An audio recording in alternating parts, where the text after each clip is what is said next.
ئەمڕۆ دێنە سەر حکمی لەباربردنی مناڵ ئەوە متتەفقین لەسەر ئەوەمان یەکلا کردەوە مناڵ لە دوای 4 مانگ ڕۆحەکرێ بەبەریا مناڵ کە کۆرپەرەیە لە سکی دایکە لە قۆناغە جیاوازەکانیە لەو قۆناغی کەوتمان مەنیە لەگەڵ هێلکەیە هێشتا حاڵەتی پیتاندن ڕووی نەداوە دواتر کە پیتاندن ڕوو ئەدا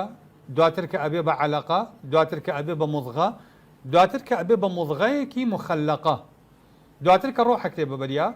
دواتر تا ئەو کاتی لە دایک ئەبێ لەم قۆناغە جیاوازانەیە حکمی لەباربردنی مناڵ چییە؟ بە شێوازێکی گشتی زانایان ئەم قۆناغانە بەڕێزان ئەکەن بە سێ بەشەوە بەشێکیان بریتیە لە قۆناغی حاڵەتە سادەکە کە بریتیە لە سپێرم لەگەڵ هێلکە بەر لە پیتاندن قۆناغێکیان بریتیە لە دوای پیتاندن بەڵام بەر لەوەی بڕواتە ناو دیواری ڕەحمەوە قۆناغێکی تر بریتیە لە قۆناغی زەرعبوون لە ناو دیواری ڕەحمە و بوون بە عەلەقە بوون قۆناغێکی تر بریتیە لە قۆناغی دوای ڕۆحکردن بە بەرە تەبەن خۆی لە ئەساسا سێ قۆناغیان زۆر گرنگە من بۆ بە 4 قۆناغێنام چونکە ڕێی کەمینەیەک هەیە لە زانایان ئەم کەمینەیە قەناعەتیان وایە بۆ نمونە شیعەکان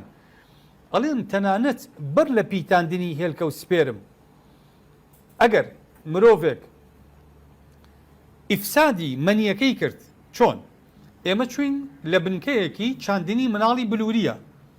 سپێرمماندانا کارمەندی مختبەرەکە یا پزیشکەکە سپێرمەکانی فەوتان ئایا ئەم کارمەندە لە فەوتاندنی سپێرمەکانە بەرپرسیارەتی ئەکەوێتە ئەستۆ ئەبێ قەرەبوومان بکاتەوە کارێکی ناشەرعی کردووە گوناهبار بووە بەوەی سپێرمی زیندوی لە دەستداوە شیعەکان ئەڵێن بەڵێ ئەوان و هەندێک خەڵک کە هاوڕان لەگەڵیانە ئەڵێن بەڵێ لەم قۆناغیشە لە باربردنی مناڵ یا ئیفسادکردنی سپێرم و هێلکە شەرعی نییە حرامە حتا ئەوان غەرامەیشی لەسەردا ئەنێن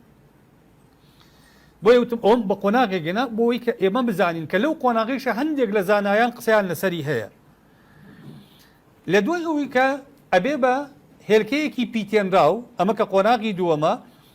کە ئەبێ بە هێلکەیەکی پیتێنراو ئایا لەم حاڵەتەیە ئینسان گوناهبار ئەبێ لە ناوی بەرێ بەڵام هێشتا نەبووە بە عەلەقە واتە لە ڕۆژی یەکەم تا ڕۆژی شەشەم ئێمە وتمان لە ڕۆژی حەوتەمە ئەبێ بە عەلەقە تا ڕۆژی شەشەم لە باربردنی مناڵ گوناهە جمهوری زانایان واتە زۆرینەی زانایان حەنەفیەکان مالیکیەکان مەسەلەن ظاهیریەکان مەشهور لە لای حەنابیلە ئەڵێن نا ئەڵێ چونکە ئەم حاڵەتە هێشتا ڕاستە خانەیەکمان بۆ دروست بووە ئەم خانەیە بووە بە 2 بووە بە 4 بووە بە 8 بووە بە 16 ئەڵێ بەڵام هێشتا ئەمە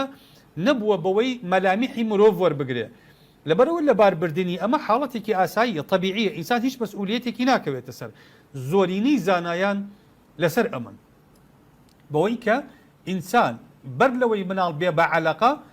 لە دەستدانی و فەوتاندنی و بەکارهێنانی هەر وەسیلەیەکی مەنعی حەمل بۆ لە باربردنی مناڵ حەملەکەیە ئەوان دەڵێن کێشەی نییە شافعیەکان کە ئێمە خۆمان مەزەبی شافعین ئەڵێن نەخێر کێشەی هەیە شافعیەکان لەگەڵ ئەوە نین کە مناڵ لەو قۆناغیشە لە دەست بدرێ بۆچی؟ چونکە ئەڵێن ئەمە بریتیە لەوەی کە مرۆڤێک خەریتە جینیەکەی بۆ دروست بووە خوا نەخشەی کێشاوە تۆ ئەم نەخشەیی خوا تێگەدەیت بۆ نمونە لە ئیعانەیە هاتووە ئەڵێ فأول مراتب الوجود وقوع النطفة في الرحم واتە یەکەم قۆناغی بوون بریتیە لە دروستبوونی نطفە لە ناو ڕەحمە فيختلط بماء المرأة ئەم سپێرمە تێکەڵ ئەبێ لەگەڵ ئاوی ئافرەت فإفسادها جینایە ئەمە نەسی عیبارەی ئیعانەیە ئەڵێ تێکدانی تاوانە فإفسادها جینایە کەواتە شافعیەکان لەگەڵ ئەوەن لەم قۆناغیشە لە قۆناغی بەر لە عەلەقە بوونە تا شەشەم ڕۆژی لە باربردنی مناڵ طبعا ئەمە پێماڵین لە باربردن لەوانەیە قسەکە لە ڕووی زانستیەوە زۆر دقیق نەبێ بۆ چونکە ئەسڵەن ئافرەتەکە هەست ناکات بەوەی حامیلەیە تا لەبار ببرێ بەڵام ئەڵین لەم قۆناغیشە ئەگەر هات و پزیشکێک ئەگەر هات و ئافرەتەکە خۆی ئەگەر هات و کەسێکی تر ئەگەر هات و کۆگایەکی دەرمانێکیاندا بە ئافرەتەکە بوو بەخۆی ئەوەی ئەو سپێرمە پیتێنراوە لەبار بەرێ ئەمە جینایەتە واتە گوناهە لە کاتێکە ئەمە پێوەتی حاڵەتی حمل ئیجهاضی مبەکر واتە لە دەستدانێکی زۆر سەرەتایانە لەوانەیە ئافرەتەکە هەستیشی پێنەکە حملی هەیە هەستیشی پێنەکە کە مناڵەکەی لەبار چووە لە کتێبی نهایی شیعەکانە هاتووە ئەڵێ ومن ئەفزع رجلا وهو على حال الجماع واتە ئەگەر کەسێک پیاوێکی دانشەڵەکان لەو کاتێکە کاری سەرجێی ئەکا لەگەڵ خێزانەکەیە فعزل عن امرأته بەهۆی ئەو داچەڵەکاندنەوە کابرا نەیتوانی کارەکەی تەواو بکا لەگەڵ خێزانەکەی لە حاڵەتی تەواو بوونە سپێرمەکانی لە دەرەوەی داوێنی ئافرەتەکە ڕشت ئەڵێ كان عليه دية ضياع النطفة ئەڵێ پێویستە باج یا پێویستە دیەی فەوتاندنی سپێرمەکان بدا کە چەنەکا لە لای ئەوان ئەڵێن 10 دەنانیر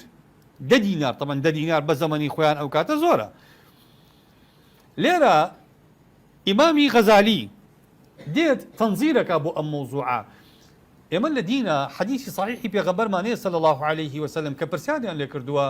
پێغەمبەری خوا ڕێگەی بە عەزل داوە عەزل بریتیە لەوەی ئینسان کە چووە لای خێزانی باشە سپێرمەکانی لە دەرەوەی داوێنی خێزانی بەتاڵ کاتەوە جا مەسەلەن لە ڕێگەی بەکارهێنانی کۆندۆمەوە بێ هەر وەسیلەیەکی مەنعی حەمل بەکاربێنێ گرنگەوەیە بەر لەم قۆناغە کە حاڵەتی پیتاندن ڕووبە ئیمامی غەزالی لەم ئەم مۆزوعە کە لێگەداتەوە کە تەنزیری بۆ ئەکا ئەفەرمێ لە ئیحیا ئەفەرمێ حاڵەتی لەباربردنی پێلکە پیتێنراوەکە وەکو حاڵەتی عەزل نییە چۆن ئەفەرمێ وەلەیسە هذا باسی عەزلەکە ئیسمی ئیشارەکە بۆ عەزل دەگەڕێتەوە ئەڵێ عەزل وليس هذا كالإجهاض والوأد أفرمي عزل وكو لباربردن وزين دبطال كردن نية لأن ذلك جناية على موجود حاصل ألا چونك لباربردني منال نطفك لدواي بيتاندين أما بريتيا لشتيك تازه حالتي هبوي بيدراوة تازه أما خريطة جينيكي دار رجراوة أما منالك لمستقبل أم چند خاني لسرتايا استهن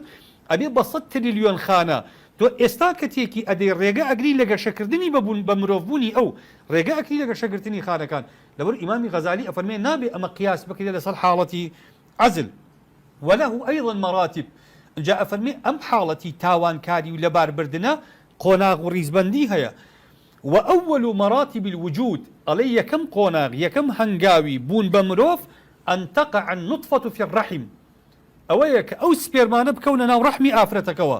وتختلط بماء المرأة حالتي بيتاندن روبا بين سبيرم وهلككيا وتستعد لقبول الحياة أما دباشي بو أويك جياني بي بدري أما دباشي بو أويك بيبي ممروف تيادرس به وإفساد ذلك جناية إمام غزالي أفرمي تيك داني أما تاوانا دبرو الشافعي كان أما تنزيل يعني أما لچ قوناغيك أما لقوناغيك كهشتا وكو عرزم كردن نشبو بعلاقة نشبوه بعلاقة شافعي كان لقل إمامي كان رأيا وايا سبارت بالرأي زاناياني سردام إمام منظمة كمان هي ناوي المنظمة الإسلامية الطبية ريخراوي كي بزيشكي إسلامي تايبتا بل يكورينوي توجينوي الدرباري بابة زانستي سردامي كان طبعا ندوية كان هي ندوكا تايتلكي أما عنواني ندوكا على جياني مروف سرتاو كوتايكي لهزري إسلامي دا لصالي 1985 ندوكا كرا ولا كويت كرا وندوكا أوان چون بيناسي سرتاكاني بوني مروفكن ألن يكم لو مقرراتاني كلمؤتمركيانا هاتوا ألن بداية الحياة واتا سرتاكاني جيان تكون منذ التحام حيوان منوي ببويضة سرتاكاني بون لچيه ودسبيعكا لقوناغي بيتاندنو يقرتني سبيرميك لقل هيلكيكا ليكون البويضة الملقحة دواي أوي كهيلكيكي بيتين راو بيكهين التي تحتوي الحقيبة الوراثية كجانطا أو جانطاي كبي أو تري صفات بوما وكاني مروف كوتمان درسي رابردو منال 23 كروموسومي لدايكو 23 لباوكو ورقري 46 كروموسوم يك خاني لش دروس أكن ئەوان ئەڵێن حەقی بە ویراسەکە لە دروستبوونی یەکخانەوە دروست ئەبێ کەواتە ئەڵێن لەم قۆناغەوە ئەمە پێناسە ئەکەن بە سەرەتاکانی ژیانی مرۆڤ. لە بڕگەی دووەمە ئەڵێن منذ يستقر الحمل في بدن المرأة ئەڵێن لەو کاتەوە کە مناڵ ئۆقرە ئەگرێ لە لەشی دایکە فله احترام متفق عليه ڕێزێکی هەیە بە کۆدەنگی زانایان کۆدەنگن لەسەرەوەی کە ئەو مناڵە حرمەتی هەیە ويترتب عليه أو وتترتب عليه أحكام شرعية معلومة وكمال حكم شرعي بيوي بيوستبه كوات أمان ترجيح رأي كان ترجيح رأي شافعي كان بويك لمفهومي إسلامي زانایانی معاصر پزیشکە كان لين يكم قۆناغیبوون بریتە لەوەی کە شافعی كان تنزیلیان بۆ کردووە لە دوای قۆناغی پیتاندنەوە. فتوايكي هيئة كبار علماء السعودية هي قال لا يجوز إسقاط الحمل في مختلف مراحله على الدروسنية لبار بردني من الله مو قناغ جواز كانيا بوشي ألين إلا لمبرر شرعي إلا أبيك سيك باساويكي شرعي بدستو به تنها بو أرزو كاري ناكله وفي حدود ضيقة جدا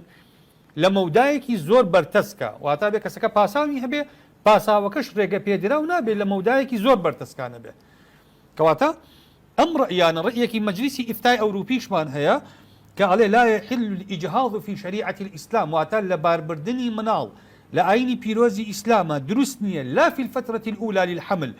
نلقونا غسرتايا كاني سكبونا ولا بعد ذلك نلقونا كاني باشتري لويشا وهو يتفاوت بحسب الإثم في مراحل الحمل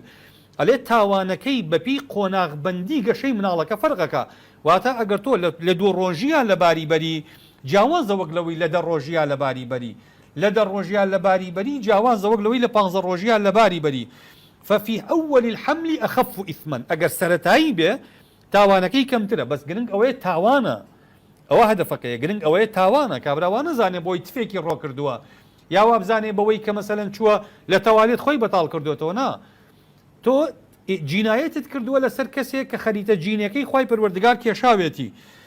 باشا وكلما زادت مدة الحمل تأكد التحريم تاقونا غكاني قشا كردني منالكش زياتر ببي حرام بونك قرسترا لبروا أما قوناغي كي سرتاي أما رئي زانايانا لسري